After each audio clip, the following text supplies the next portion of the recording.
and welcome to Worst Quality Crab, a podcast of Asian American stories and recipes from best quality hearts. I'm your host, Freesia Lee. Joining me, as always, is my husband and producer, Sam. Hello. Joining us this episode, we are very excited. San Francisco Chronicle columnist and former restaurant critic and co-author of The Memory of Taste, Soleil Ho. Hi, Soleil. Hi. Welcome. Thank you for being here. Thanks for having me. We're very excited. I'm just going to get a little sort of fangirly moment out of the way now, hopefully, or maybe it'll persist. I don't know. You haven't been the food critic for the Chronicle for a little bit now, so we won't spend a long time on there. But I just want to say how cool it was that you were the food critic after Michael Bauer, who was basically the food critic for as long as I can remember. And I don't know, I really appreciated you being that person to not be sorry, this sounds terrible, but in my mind, Michael Bauer was essentially the Ratatouille food critic. Which he's not, I don't think. Actually, I don't know. But in my mind, that's essentially who he was, because he did it for 30 years, most of, my kind of formative and adult, not that I was reading food critiques when I was a child. But then it was you, and that was great. Thank you. You felt like a real person to me. Yeah, no. You are a real person. In a lot of ways, it felt like I was the community sacrifice, which is fine. Oh, sacrifice. Yeah, I took all the heat for not being Michael Bauer at first. That's fair. But it made other people feel good, so it was worth it. Well, now I feel bad, and also thank you. No, of course. Can we take 30 seconds? What was that like to sort of take the heat and also stepping into the role? Oh, gosh. It was just really funny to get so many emails at first. And for the first year, even the second year, of people just saying, I miss Michael. Bring Michael back. And I was just I have no power. He resigned. I don't know what to do. I'm sorry. I just was never going to be that person. But people were used to him for 30 plus years. I mean, he started at the Chronicle the year I was born, right? Oh The scope of that was, I always appreciated that. But yeah, we were just really different people. And I think for a lot of folks, it was quite a whiplash. Mm-hmm. Well, I think for a lot of folks, it was welcome. Thank you. Okay, so we're here to talk about other things of food. You have brought a dish to talk about that to be quite honest, I don't think that I knew that much about it, and I still don't. I'm here to learn about it. But I just Googled it. It looks amazing. So what is this dish, and kind of, who was making it, when and where were you eating it, and do you still make it? So this dish is called Banh Khot. It's a Vietnamese dish. It's regional. It's the specialty of my family's hometown in Vung Tau, which is basically a resort city just south of Saigon. And it's a very beachy city. So I think it's similar to the Thai coconut cake, kanam krok, or it's like takoyaki if it wasn't a full sphere. It's half of that. So it's got a crispy bottom. It's cooked in a similar sort of divoted pan. And it's has a dough that crisps up really well, but stays nice and plush in the middle if you do it right. And then you put half of a shrimp on top with some scallions about halfway through the cooking. And yeah, you wrap it up in fresh lettuce and then dip it in fish sauce. And it's just really, really delicious. That sounds great. Yum. Does the shrimp get blanched beforehand, or does it get cooked in the pan?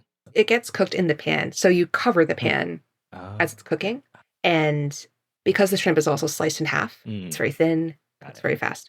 When I was a kid, it was a rare treat because it's such a pain in the butt to make. But on occasion, my grandmother would pull out her almost rusty pans, they're cast iron, and make this for us. And she has, 8 kids with their families and then their kids. And so it was just a lot of people around when we were having dinner there. Yeah. And so she was just there, like a short order fry cook, just banging them out.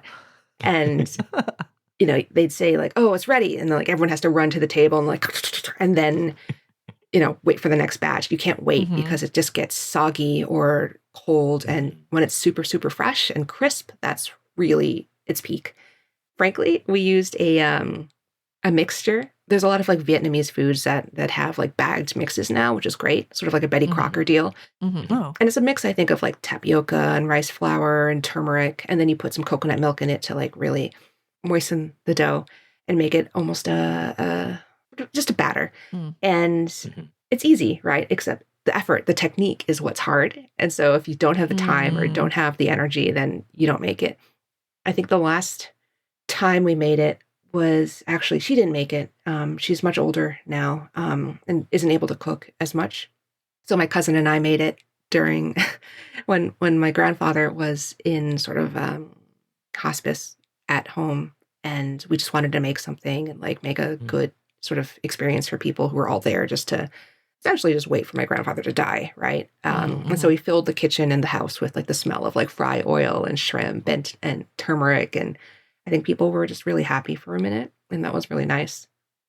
But I haven't had it at home since, and gosh, having it at restaurants is so frustrating, especially in the United States, because Oh, talk about that, yeah, please. well, you can't do it well unless this is the one thing you do.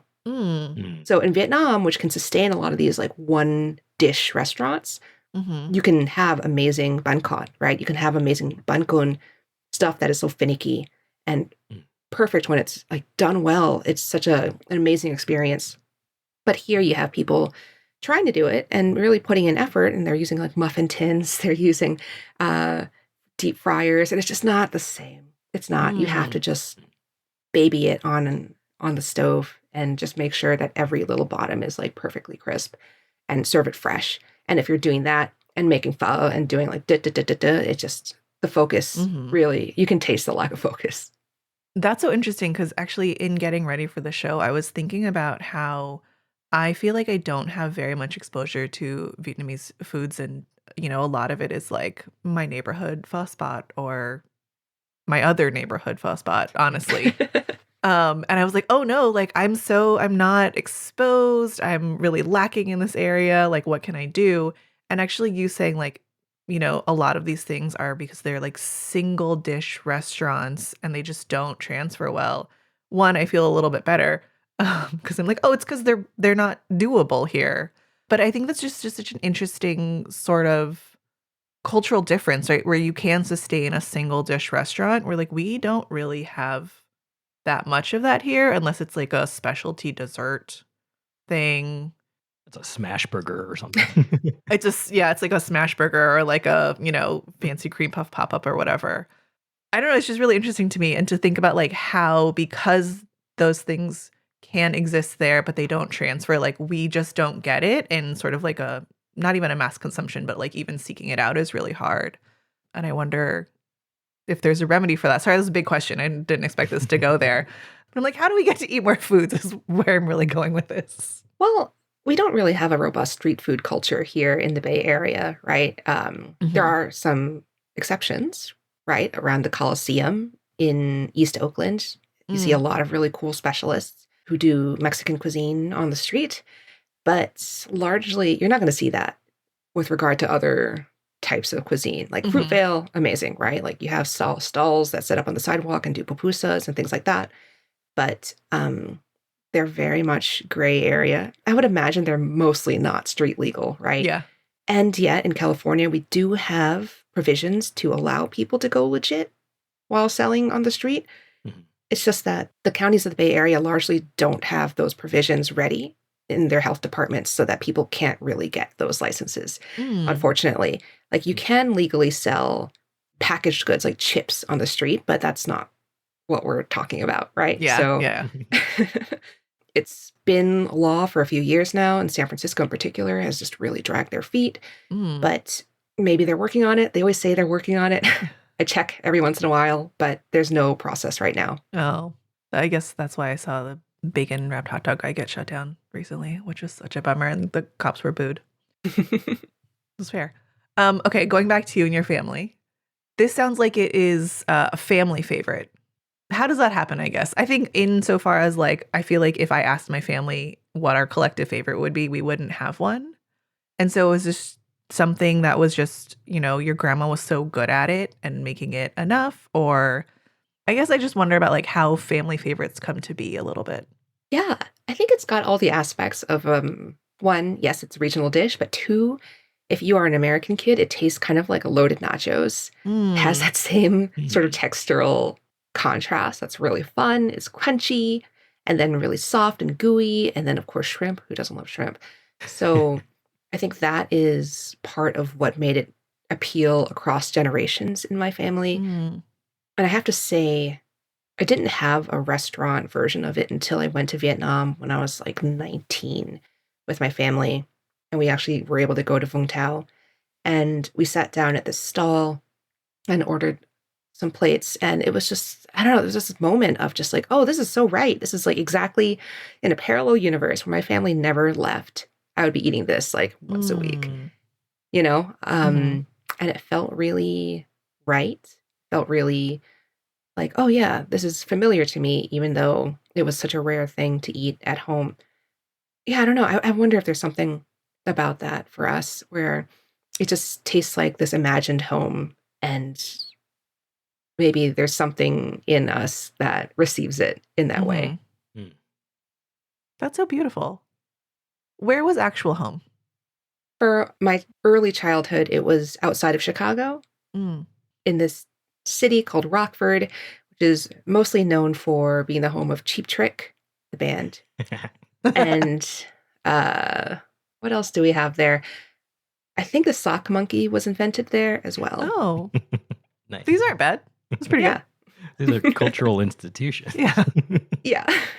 And then after Chicago. After Chicago, my family, my mom and sister and I moved to New York City. Sam's from New York. Yay. What was it like in both places? And I guess also like the difference.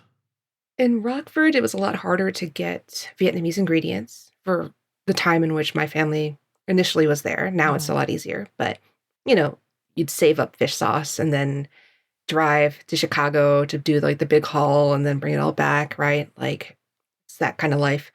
But my grandfather was a convener of all the Vietnamese families in Northern Illinois, essentially. Because, you know, we're out there. Mhm. And so he'd have these like massive parties and bring people over, and just everyone would know each other and everything. Everyone knew each other. It was such a small community. But after 1975, with the fall of Saigon, people were sort of just scattered around the US. And so you really just had to find your community wherever you ended up. And that's why my family ended up in Northern Illinois and not like Houston or LA or the more typical places. Mhm. They were actually too big. And so the waiting list, it was a lot easier to get off the waiting list for these bigger cities if you were a smaller unit. But their family was 10 people, so it was just not going to work. Wow. Yeah. They just took the first thing. Yeah. But New York City was fun. Where did you live in New York? Manhattan. My mom at the time was in the fashion industry, so slotted in with Midtown Manhattan and the fashion district. And yeah, we ate takeout and delivery a lot because she was a single mom and, you know, really enjoyed that and all the cuisines on offer in New York City. And that's sort of where I got my like initial training, I guess, as like a gourmand. Yeah. How does, well, I have so many questions. We'll go chronologically. So Illinois is where you were sort of all the cousins were eating grandma's Banh Khot. How many cousins? Wait, eight kids and, oh God. Sorry. I just did that sort of grandchild math.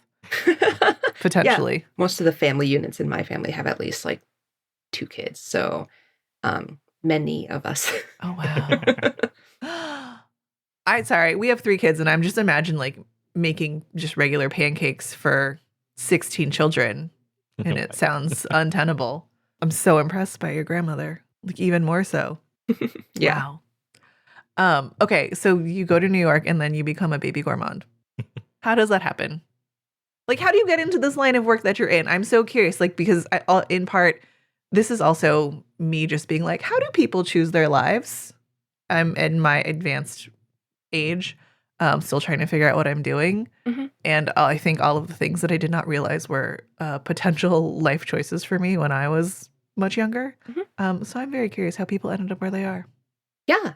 Typically, this was a typical night in New York. My mom would get home, and we were sort of latchkey kids, but she would open the drawer that had all of the takeout menus from the neighborhood and just kind of fan them out and have my sister and I debate over which one we wanted. We want Thai food, we want Indian, or like American or whatever. So we'd pick for the night. And I would just order like random things off the menu that looked good. And that's how I started to learn, what different cuisines were, right? What the conventions of those cuisines were. Mm. And at the time, I was about 8, 9 years old when all that started. And I was, she was a subscriber to food magazines like Gourmet. And I believe at the time, Ruth Reichel was the editor of Gourmet. And so that was really formative just to flip through that. She would collect cookbooks. She subscribed to New York Magazine, whose critic was Gail Green.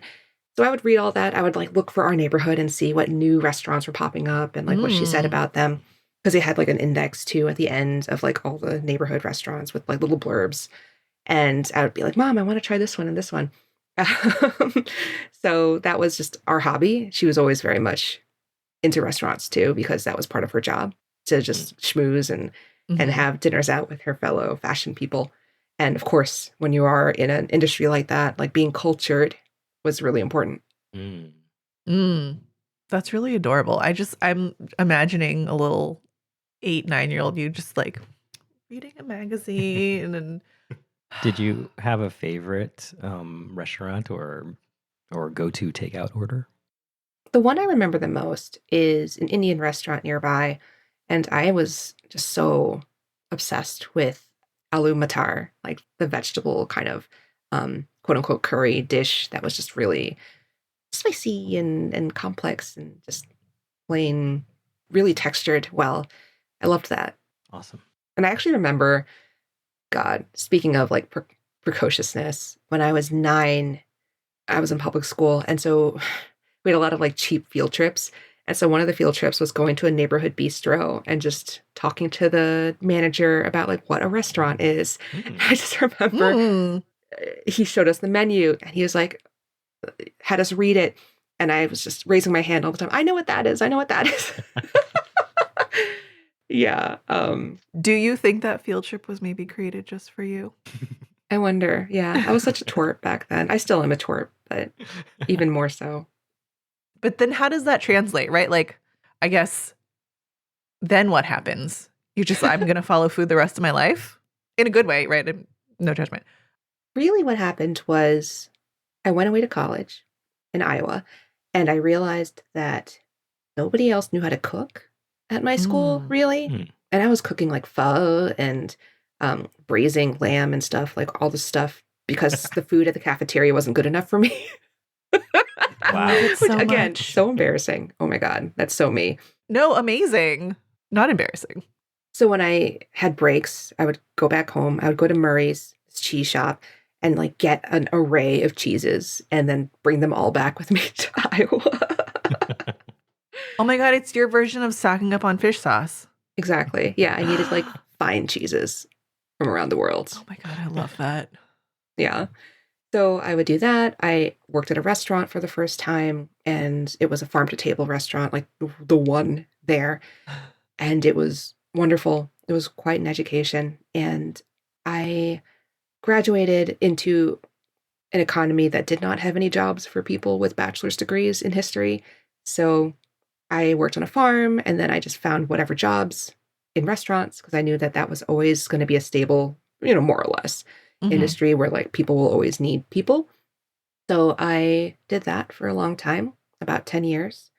And I wrote on occasion just little things just because I liked food writing conceptually as a genre. I enjoyed it. I enjoyed reading it. And so I thought, I can write this too. And so I would write little mini things on my food blog at the time. And I contributed to this startup online food magazine in Minneapolis where I was living at the time called Heavy Table. And that was where I really got my start publishing things. There's like a question in my mind and it has to do with like your grandmother's kitchen to like those experiences. But I just wonder like if any, there was like a through line there for you or just sort of how that memory carried, if at all. And maybe it's a no. I don't know. I could be full of shit. The thing is, I think the through line is that my family is very judgmental. They have very high standards for food. because we grew up with a very high standard of food. And I think that was a really, I think, integral part of what informed me and my attitude toward it. I'm Mm. not judgmental, I have to say. I will claim that. I'm probably the nicest person in my family because they're all very mean. But I understand what it means to have a standard. So kind of threading the needle there, I think. Mm. Well, what did your peers think, Man. either growing up in New York or in college, that you're basically a baby gourmand? Did they find that interesting? Was it weird? Or Were they coming to eat with you all of the time? Because that's did, what I would have did they done. appreciate your cheeses? Did you share them? I hoarded the cheeses. They were for me only. But I remember my college was very much oriented towards social justice. It's a liberal arts college, how they are. Mhm. And I think most of my peers didn't understand the importance of food. And I didn't really either at the Mm. time, right? Like I didn't make the connection between like food and politics yet. And it was just a hobby for me. So I think people just thought of it as another hobby, like knitting or something. Yeah, it was just a thing that I did, and just like anything else that anyone else does, just nothing.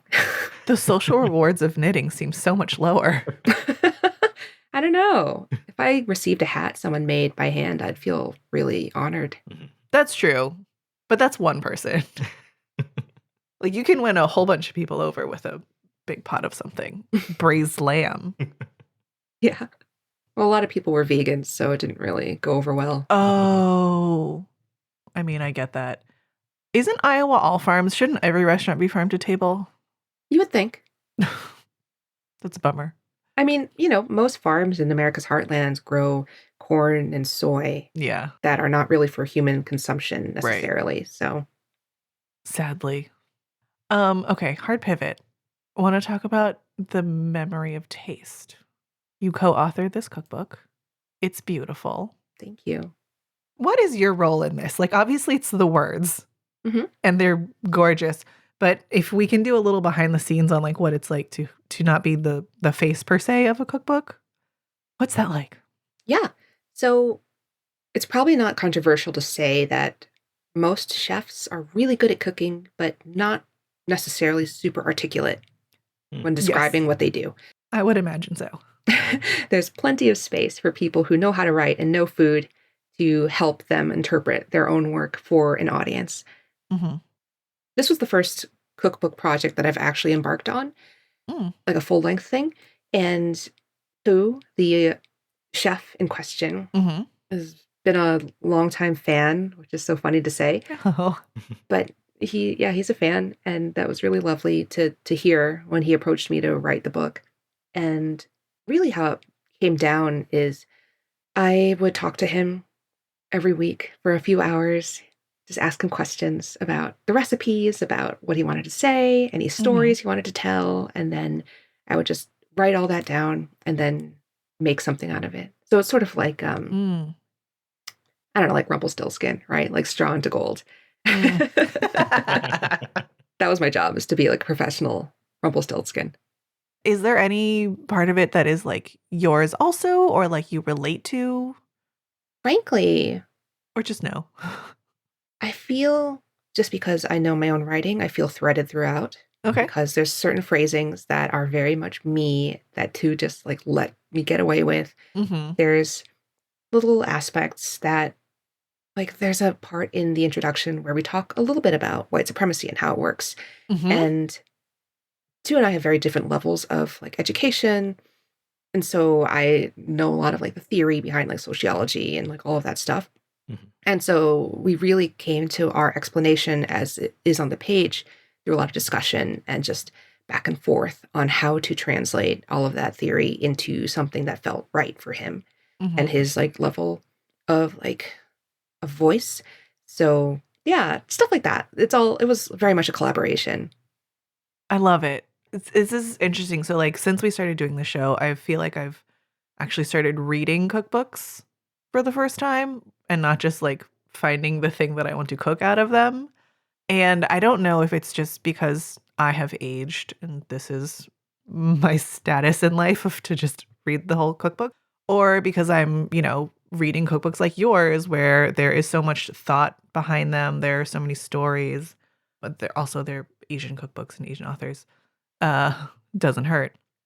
But it's just really been lovely for me, and I feel like it's this other road to representation that I certainly didn't grow up with. And I feel like if I'm looking at like a American cookbook or like a bread cookbook, it's different, and it's very like, here are the flours and this is what each of them do.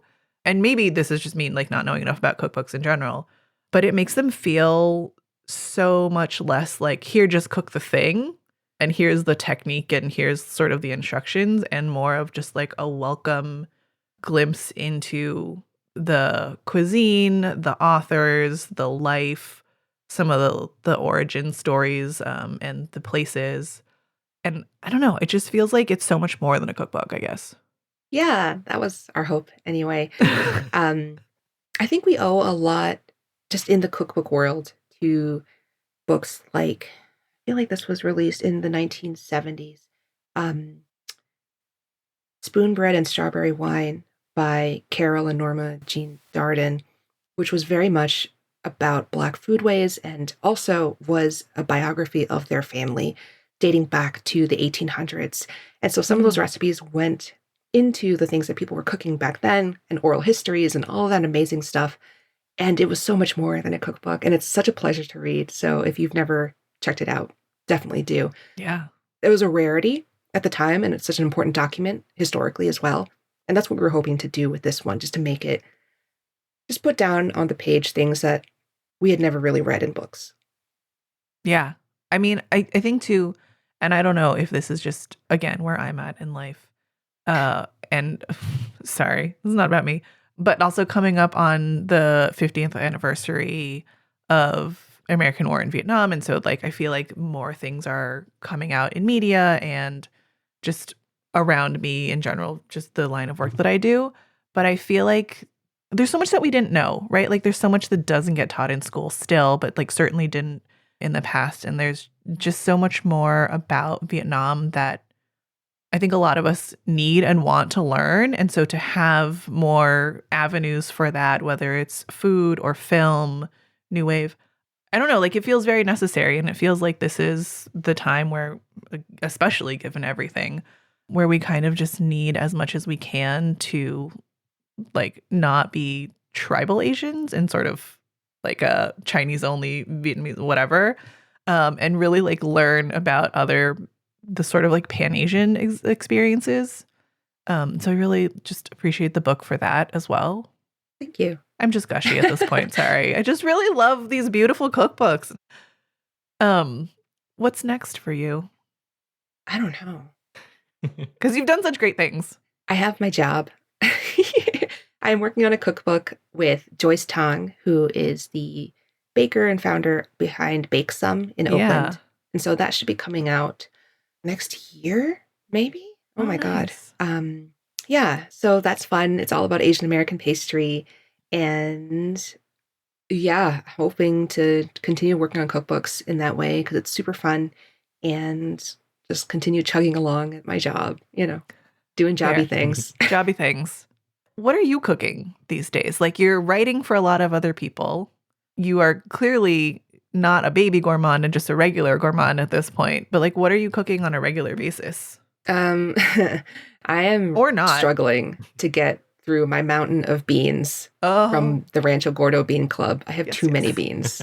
I'm drowning. So I've heard this about the Bean Club. And they're all good. So it's not like, an unfortunate experience. I just am like overwhelmed and just need to keep cooking beans every day of my life to get through it. That's a lot of beans, Soleil. It's so many beans. Too many. They just avalanche on me. How are you cooking the beans? Are there like Vietnamese ways to cook beans? Kind of, sort of. I mean, we're mainly like mung bean people. You put that in like banh xeo, for instance, or other sorts of concoctions. Soybeans, right? And kidney beans, the black-eyed peas that go into desserts like jia, but not like a big hearty bean stew kind of people. So really learning a lot about how to use them all. Even as I asked it, I was like, oh no, we just take all the beans and then make them into something else. Yeah. I was going to say, what restaurant should I avoid? No, I won't ask that. What's your current favorite spot? See, I don't go to restaurants that much anymore because now I have to pay with my own money. So That is fair. I'm cheap. Let me think. What's a good cheap eat? Oh, so the Hidden Cafe is in Berkeley, and it's coffee shop mostly, but during the week, and I might actually go out and do this after this, they serve jiao, or some might say juk, right? Or rice porridge, congee, with chicken and a soft-boiled egg and like all kinds of really delicious toppings. So I really enjoy going out to eat that. Nice. It's not a fancy $18 bowl, is it? I don't think it's 18. I think it's like 13. Okay. We've had many discussions, internal, we'll say, but a little bit on the show about like, should a bowl of juk be like $18 or $22 when it could also be $6? Yeah, I don't know. Depends. It does depend. But there's the part of me, I'll say me, I won't speak for Sam, that I'm like, everything should be what it cost when I was a child and not that expensive. Unfortunately, but I know that that's not true. Thing. I know inflation is a thing, and Asian food should be just as expensive as like fancy French ones or whatever. And I mean, I think our understanding is going to really change very soon with all these tariffs. So Asian food's going to get a lot more expensive. Yeah. Sorry. I'll brace myself. No, it's fine. Well, it's fine because I have all of these cookbooks now. So now I know I can start to make these things for myself. Do you have a favorite Vietnamese spot? If that's like a weird loaded question, that's also fine. But you know, I gotta ask. I think for novelty, I really like Hue in San Jose. It specializes in Central Vietnamese cuisine, which is very hard to find. It's very, it's very regional, very specialized. And Hue food is imperial because the capital, the royal capital, used to be in central Vietnam. And so it's almost like the dim sum of Vietnamese food. It's very like fussy and small bites, that kind of thing. It's so good. Yum. What about in San Francisco? Oh, man. That's hard. Well, on various ends of the spectrum, right? Saigon sandwich in the Tenderloin. Yeah. And then on the other end of the spectrum, Lily in the Richmond district. I work by one and live by the other. So very happy to hear this. No, I think, frankly, the chicken pho at Lily is like some of the best I've had in my life. And it's quite expensive, right? But like there's so much care taken that it earns that, I think. That is good to know. Okay. We live by that one. I work by the other one. Lucky. As a former food critic, how do you feel about food influencers? I think it's rare that they contribute something important to conversations. But when they do, it's really great. I think about people on YouTube, for instance, who got their start doing food reviews or food content. And I always think about how that has expanded people's views of what kinds of food are worth talking about.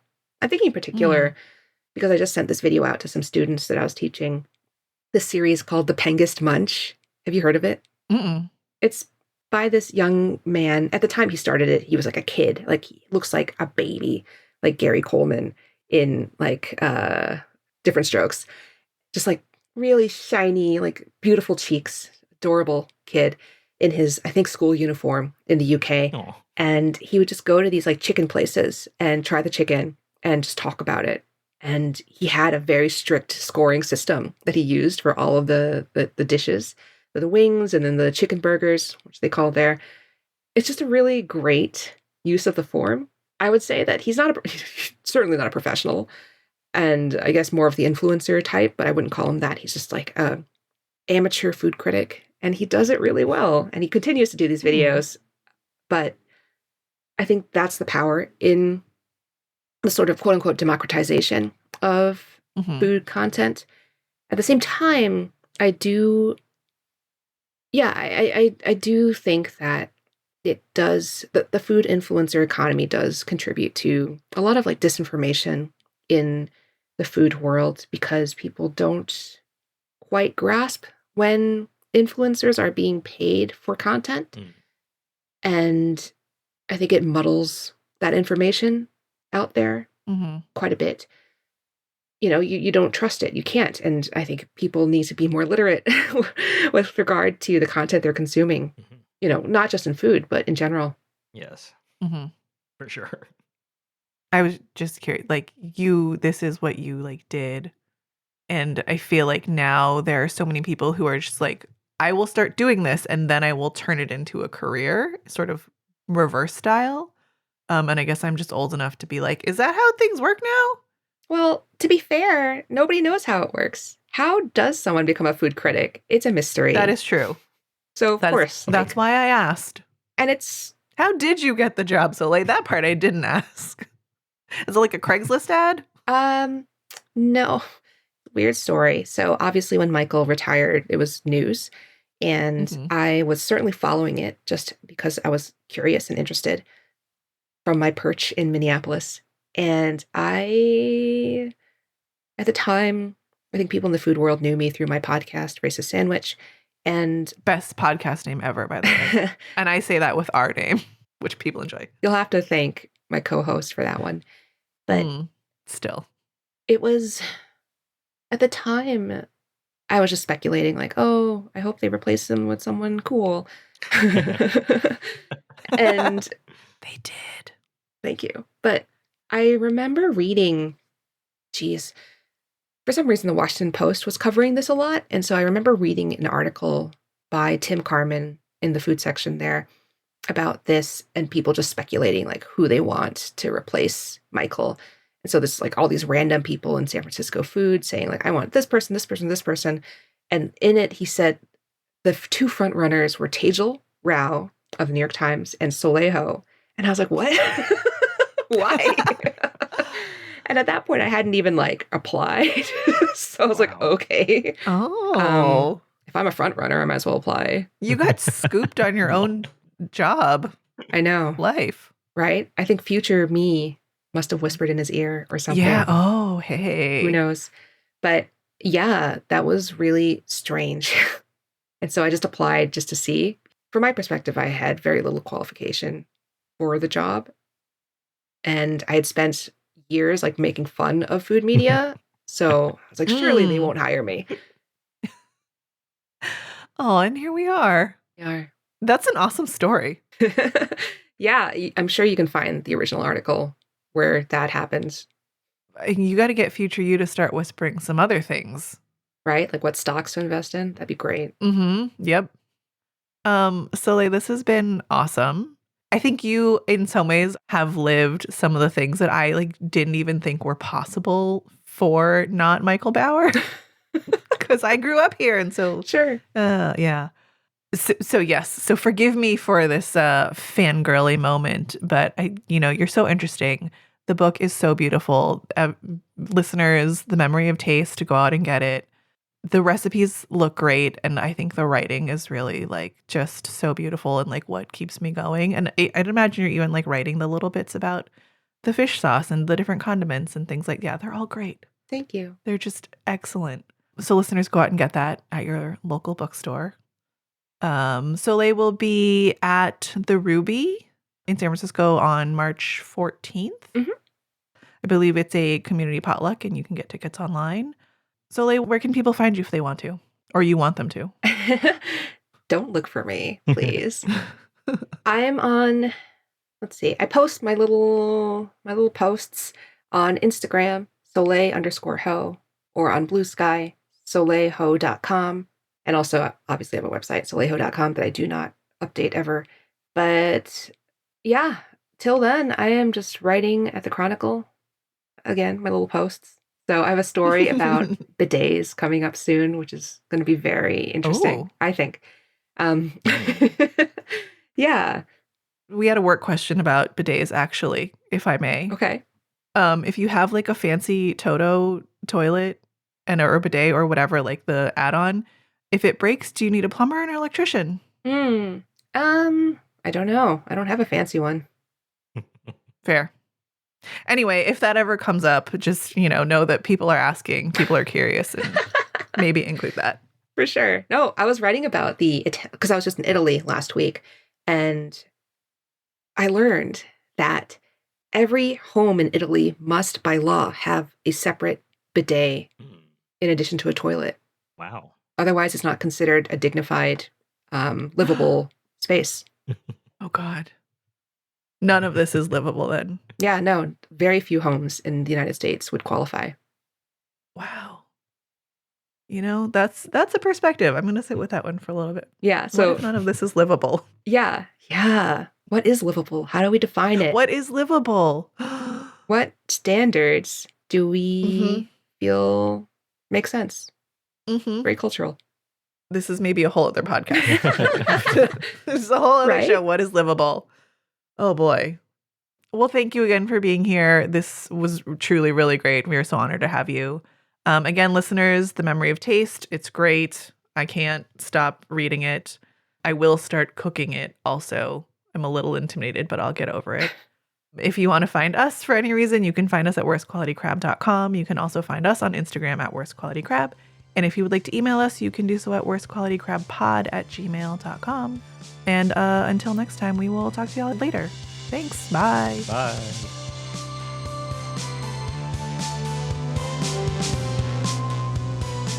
I think it was like a couple of days ago on your Instagram, you posted a reel about a kind of a behind the scenes thing involving Oreos on the set of Robocop. I was just wondering if you shared that because you're a fan of Oreos, a fan of Robocop, or a fan of behind the scenes movie anecdotes. Or the Venn diagram of all three. I love Robocop.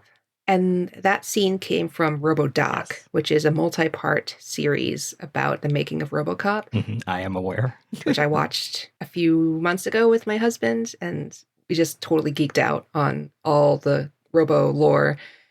And I think I just like silly things. I like to keep it silly on Instagram because it's so grim out here. I love Robocop, and I as well watched Robodoc a couple of months ago. What about Robocop do you like? This is a new Robocop pod we're doing. Yeah. I love gore. Yes. Frankly. And it is a very gory film. I also love how, up until recently, I think, movies had a little bit of ugliness to them that feels very refreshing now in this moment where everything is very zhuzhed up with AI and the same actors who are just gorgeous all the time. Right. I like the gang in Robocop as well, led by Red Foreman from that 70s show. I just think there's moments of just ridiculousness in it that I really enjoy. How old were you when you first watched Robocop? When did it come out? I think it was like 87 or something, maybe. Huh. Yeah, so my older relatives, my uncles in particular, were obsessed with Robocop. And so it was a part of the discussion in the family. There were posters and all this stuff, right? And like dolls that I grew up with. So I don't think I actually saw Robocop until college, though. But I was surrounded by the ephemera of Robocop. The family favorite. I only bring it up because I saw Robocop when it originally played in theaters. I was 8 years old. Too young. Yeah. Super inappropriate, but... You could have been a baby gourmand instead, Sam. Now you're just a psycho. Yeah. Left a lasting impression. Yeah. Yeah, no. The first movie I saw in theaters, I believe, was Terminator 2. Oh, that's a good one. When I was like 5 years old. So also very young. Wow. Even worse. Yeah.